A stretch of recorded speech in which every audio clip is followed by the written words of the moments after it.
In diesem Review werfen wir einen Blick auf die Spin-Version des Dragon Shadow 218 aus dem Hause Doublefish.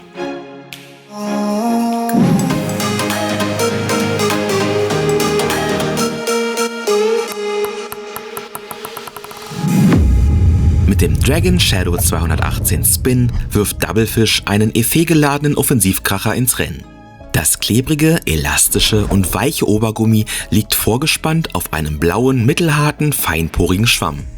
Durch die Vorspannung zeichnet sich sogar die Noppenstruktur an der Oberfläche ab.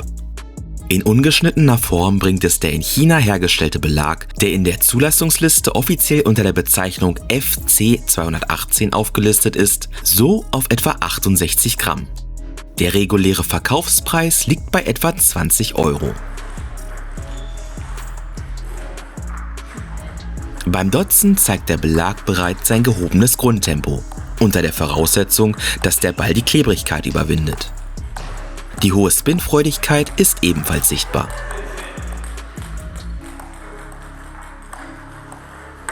Bereits die ersten Schläge lassen schon einiges an krachenden Klängen erklingen.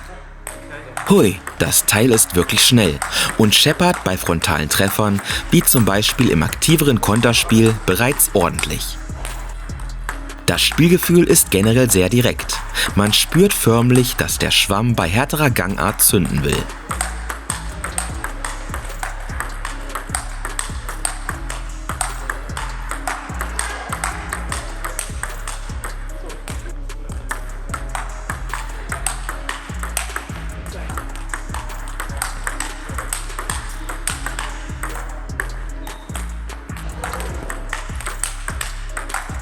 Mehr als solide präsentiert sich der 218 Spin im tischnahen Blockspiel, bei dem es durchaus kontrolliert, aber auch mit Spielfreude zur Sache geht. Auch hier fängt das Teil bei richtigem Balltreffpunkt ordentlich an zu scheppern, wobei die Spinanfälligkeit mit etwas aktiverer Schlaghaltung gar nicht so hoch ist. Besonders der aktive Block bzw. Schuss sollte hier mit etwas Übung zu den Paradedisziplinen gehören, die das Gummi an den Tag legt. Im nicht ganz so aggressiven Topspin-Spiel profitiert man vom klebrigen, sicher in den Ball greifenden Obergummi. Gepaart mit dem hohen Tempo braucht man hier eigentlich gar nicht so viel Armzug in die Schläge zu investieren. Generell produziert der 218 Spin eine giftige Flugkurve, die mit der entsprechenden Spielstärke sicherlich für ein druckvolles Offensivspektakel sorgen kann. Das Kurz-Kurz-Spiel überm Tisch gelingt mit ein wenig Übung recht solide, wobei hier die Klebrigkeit für kurze Ablagemöglichkeiten sorgt. Allerdings ist der Belag für lange Schupfrallies sicherlich nicht gedacht. Auch die Eröffnung gestaltet sich erstmal nicht ganz so einfach. Hier braucht der Belag grundsätzlich einen eher kurzen, starken Handgelenkeinsatz nach oben, produziert dann aber auch hohe Rotationswerte. Durchaus anspruchsvoll ist dann aber wieder der Wechsel von weichen Eröffnungstopspins zum Schuss, an den man sich erstmal gewöhnen muss.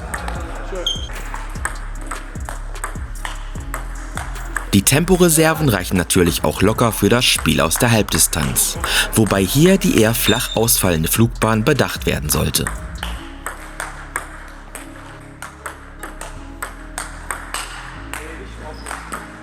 Unterm Strich versorgt euch die Spin-Version des Dragon Shadow 218 erwartungsgemäß mit viel Effet, aber auch mit einem brachialen Tempo und viel Rums.